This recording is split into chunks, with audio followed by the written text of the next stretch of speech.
মৰমৰ অকণিহঁত নমস্কাৰ। মই গীতিমা দাসে তোমালোক সকলোকে পুনৰবাৰ এই কক্ষাৰ আন এটি নতুন ভিডিঅ'লৈ স্বাগতম জনালো। মই তোমালোকৰ লগত আলোচনা কৰি আছিলোঁ তোমালোকৰ চতুৰ্থ শ্ৰেণীৰ স্পন্দন পাঠ্যপুথিখনৰ দ্বিতীয় অধ্যায়ৰ দ্বিতীয় পাঠটি।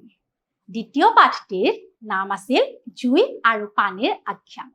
ইয়াৰ আগৰ ভিডিঅ'টিত আমি সেই পাঠটোৰ বা সেই সাধুটোৰ এটি অংশ পঢ়িছিলোঁ, নহয়নে?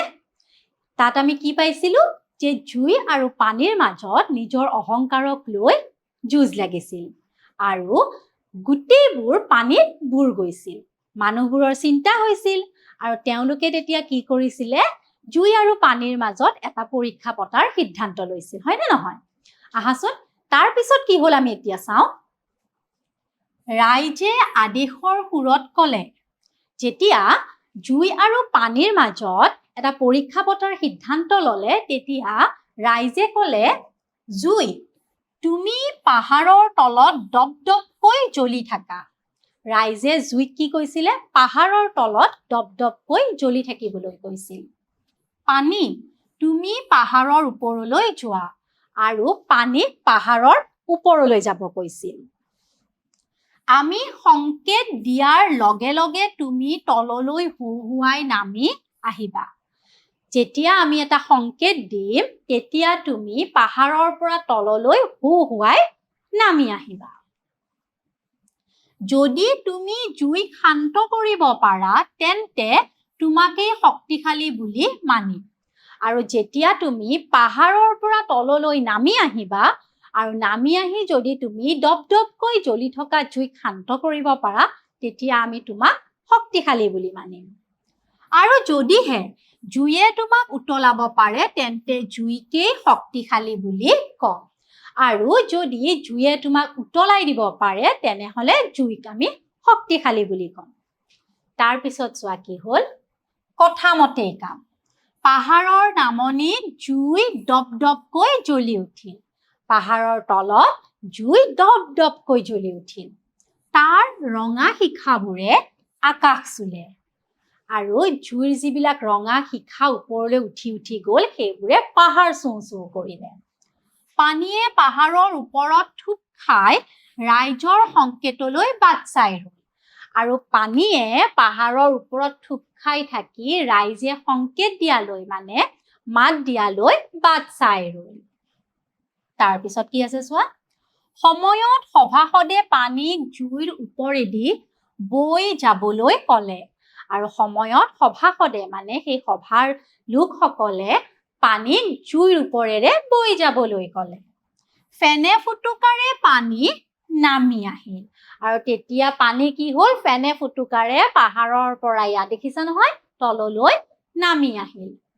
পানী যিমানে ওচৰ চাপিল জুইৰ ভয় সিমানে বাঢ়িল। আৰু যিমানেই পানী ওচৰ চাপি চাপি আহিল জুইৰ ভয় লাগিল। জুয়ে ভাবিলে পানীৰ লগত যুঁজ লাগি মিছাতে ইমানখন হ'ল। তেতিয়া জুয়ে ভাবিলে পানীৰ লগত যুঁজ লাগিলো মিছাতে ইমানখন কষ্ট হ'ল মোৰ। তাক যদি পানীয়ে একেবাৰে নুমুৱাই দিয়ে তেন্তে মানুহবোৰৰ কিমান যে অসুবিধা হ'ব। আৰু তাৰ পাছত সি ভাবিছে মোক যদি পানীয়ে এতিয়া একেবাৰে নুমুৱাই পেলায় মানুহবোৰৰতো বহুত অসুবিধা হ'ব, কাৰণ জুই নোহোৱাকৈতো মানুহ চলিব নোৱাৰিব। তাৰ মনত বৰ বেজাৰ লাগিল আৰু সেই কথা ভাবি জুইৰ মনত বৰ দুখ লাগিল। সি বিষণ্ণ মনে পিছুৱাই গ'ল। তাৰপিছত জুয়ে কি কৰিলে, দুখ মনেৰে পিছুৱাই গ'ল। কিন্তু আশ্ৰয় ল'ব ক'ত? এতিয়া ক'ত থাকিব জুই? অৱশেষত বহু ভাবি চিন্তি জুয়ে শিলৰ ভিতৰত সোমাই নিজকে ৰক্ষা কৰিলে। তাৰ পাছত জুয়ে বহুত সময় ভাবি নিজক কি কৰিলে, শিলৰ ভিতৰত সুমুৱাই পেলাই নিজক ৰক্ষা কৰিলে। পানীয়ে দেখিলে যে গোটেই পৃথিৱী জলমগ্ন হৈ পৰিছে। তাৰপিছত পানীয়ে দেখা পাইছে যে গোটেই পৃথিৱীখন কি হৈছে, জলমগ্ন, পানীৰে ভৰি পৰিছে। চৌপাশে কেৱল পানী আৰু পানী। চাৰিওফালে অকল কি? চাৰিওফালে অকল পানীয়েই পানী। মাজত জীৱ-জন্তুবোৰ ককবকাই আছে আৰু জীৱ-জন্তুবোৰে মাজত ককবকাই আছে পানীৰ মাজত।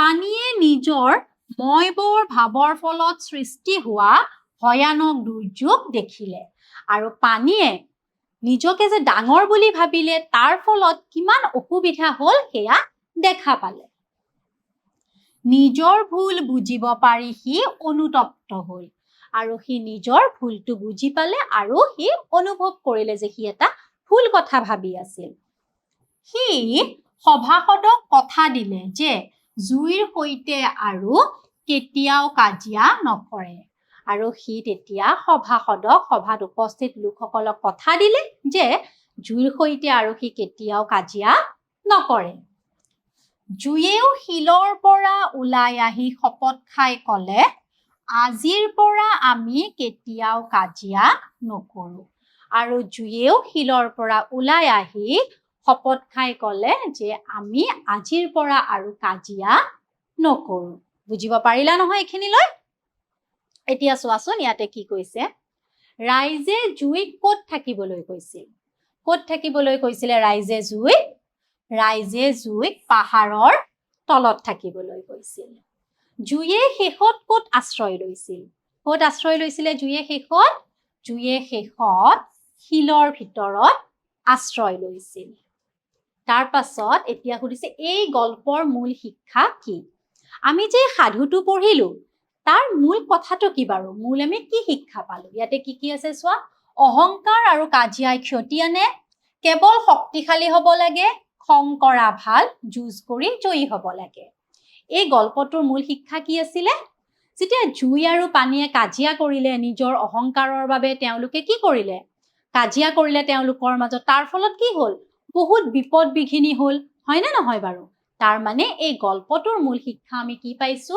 অহংকাৰ আৰু কাজিয়াই ক্ষতি আনে আমি কেতিয়াও অহংকাৰ কৰিব নালাগে আৰু অহংকাৰ কৰাৰ ফলত যেতিয়া কাজিয়া হয় কি হয় তাৰ ফলত ক্ষতি হয় আমি কেতিয়াও কাৰো লগত কাজিয়া পেচাল কৰিব নালাগে আৰু অহংকাৰ ভাৱ মনত ৰাখিব নালাগে বুজিব পাৰিলা নহয় এইখিনিলৈ সাধুটো আমাৰ ইয়াতে শেষ হ'ল আজিলৈ মই আহিছো আকৌ আহিম এটা মই নতুন ভিডিঅ'ত এই পাঠটিৰ ক্ৰিয়াকলাপসমূহ লৈ ধন্যবাদ